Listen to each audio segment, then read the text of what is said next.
Take that to the bank. I'm gonna take you to the bank, Senator Trent. To the blood bank.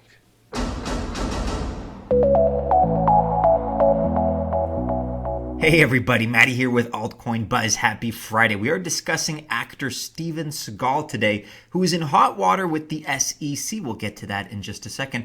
But we're also discussing here just how much Bitcoin you'd get if all 21 million were distributed worldwide. We'll also ask the question, if you bought in $100 worth of Bitcoin today, you get a certain amount of Satoshis. What are some of the estimates for the value of that current day $100 when all of the Bitcoin are mined in over 120 years from now? We'll take a look at those topics today. We'll also take a look at the markets to kick things off. Brace yourself. Things are not so nice for a Friday. We're at $243 billion right now. We've tumbled a few more $1 billion. Unfortunately, projects down 2, 3, 4, 5%. Bitcoin down 2.66% in these last 24 hours. $8,581 at the time of this recording, with a Bitcoin dominance of 64.2%. All right, prices aren't great today, but if you're a subscriber to this channel, then we very likely all share the same long-term horizons because we know what is happening in the long term. Take a look at this piece on Bitcoinist.com. Very interesting. How much $100 worth of Bitcoin could be worth when the last coin is mined. We're going to go through a couple of theories here, including the parabolic super trend that is apparent, that more and more analysts are saying is pretty much a definitive characteristic of Bitcoin, of this space, as well as the Bitcoin stock to flow model. Let's start with the parabolic super trend. Trav's parabolic super trend model closely correlates with Plan B's stock to flow model. And while many investors discount the idea of parabolic growth, Bitcoin has already grown, this is a big number here, 2,232,111,011.11% since Marty Malmi sold the first Bitcoins for fiat currency back in 2009 to its all-time high of $20,000, or just a hair below that back in 2017. That is nothing if not parabolic. Bitcoin follows an S-curve of technological adoption because while it is a currency, it is also new technology which is being adopted by new users at S-curve adoption rates. Technology is something that very consistently, you can go back to really the Stone Age, and any advent, any technological development does follow this exponential increase in terms of not only utility and widespread adoption, but also in terms of progress, also in terms of internal improvement and development. This definitely relates to computer technology, where you get the efficiency, or at least the speed, of things like transistors doubling every 18 or so months, and the same dollar's worth, whether it's $1 or $1,000 worth of computing power, is going to be twice as valuable every year and a half, roughly speaking.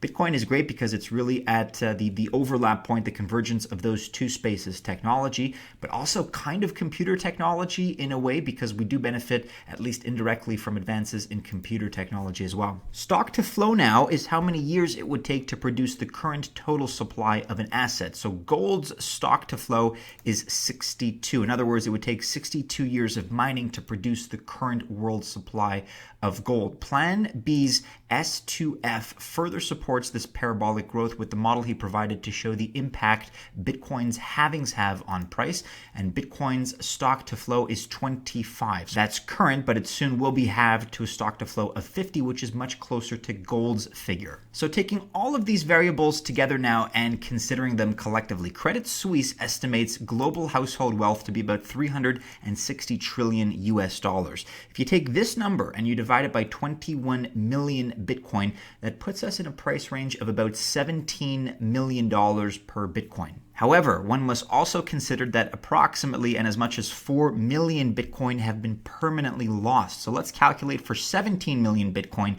instead of 21 million. Using Hal Finney's calculation with 17 million BTC instead of 21 puts us at a number of $21.1 million per Bitcoin. And assuming hyper-Bitcoinization occurs by the year 2140, when that last little trickle of supply becomes exhausted, $100 of current day Bitcoin at today's price, let's call it $8,880, that'll get you 0.01126 Bitcoin. So just a handful of Satoshis, but they could have a projected value as high as $200,000 $38,000 by the time the last Bitcoin is mined in 2140. Again, kind of hard to estimate with all the variables, but $100 worth of Bitcoin today could be over $238,000 in that year 2140. Do you guys think that is realistic? Let us know in the comments below. I think the math holds up pretty much. Also on Bitcoinist.com, how much Bitcoin you'd get if all 21 million were distributed worldwide. Just something to look at very quickly, but it's a rather intriguing thought experiment because the population of the world is just about 7.8 billion according to Worldometer, and Bitcoin's current supply is 18.2 million. That means that if each person today were to have Bitcoin distributed evenly to them, they'd end up with 0.00233,851 Bitcoin, or about 233,000 Satoshis. And if you consider today's Bitcoin price, again, around $8,800, that would amount to about $20 per person. Think about that, $20 per person if everything were to be distributed evenly. So if you have over $20 worth of Bitcoin, guess what? You're ahead of the game. So this demonstrates the fact there is still much more room left for Bitcoin adoption. In other quick news here, at SEC_news tweeting that actor Steven Seagal has been charged with unlawfully touting digital asset offering. This quite fresh actually from the 27th of February on sec.gov. It's also being reported that actor Steven Seagal has been charged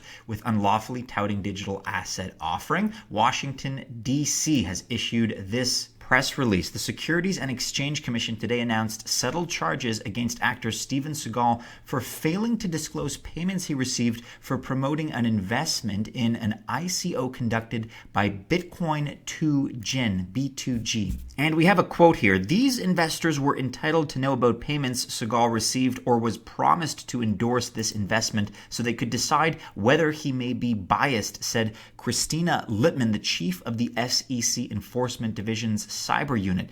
Celebrities are not allowed to use their social media influence to tout securities without appropriately disclosing their compensation. And the SEC's order finds that Seagal violated the anti-touting provisions of the federal securities laws.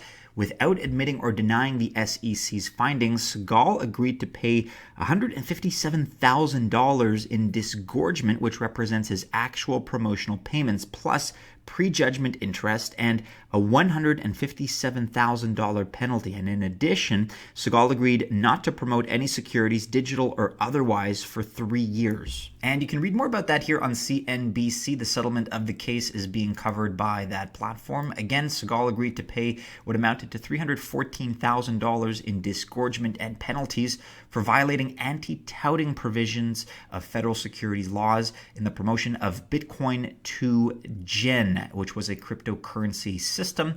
And the SEC says that Seagal failed to disclose the $250,000 he was given in cash, in addition to $750,000 worth of B2G tokens in exchange for his promotions. Finally, here with some quick news, we have good news out of Visa because the head of their cryptocurrency division is talking up a storm and promoting cryptocurrency wallets in a very encouraging way. Article here by Deepika. So the Visa head of cryptocurrency has taken a historic step.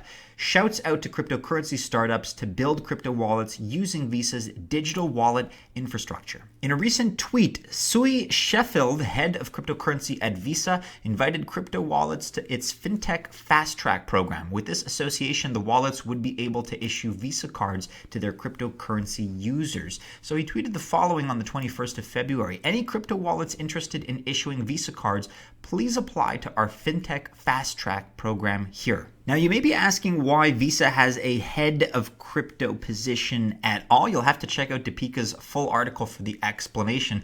But it does seem like they're strategizing here, and it goes back to June of 2019, if not earlier. There's definitely a game plan and a roadmap that they want to execute. They see the future.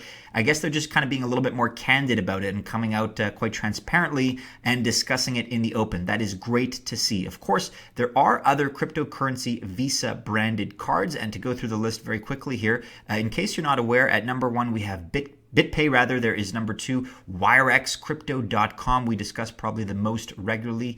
10x has a card as well, CryptoPay.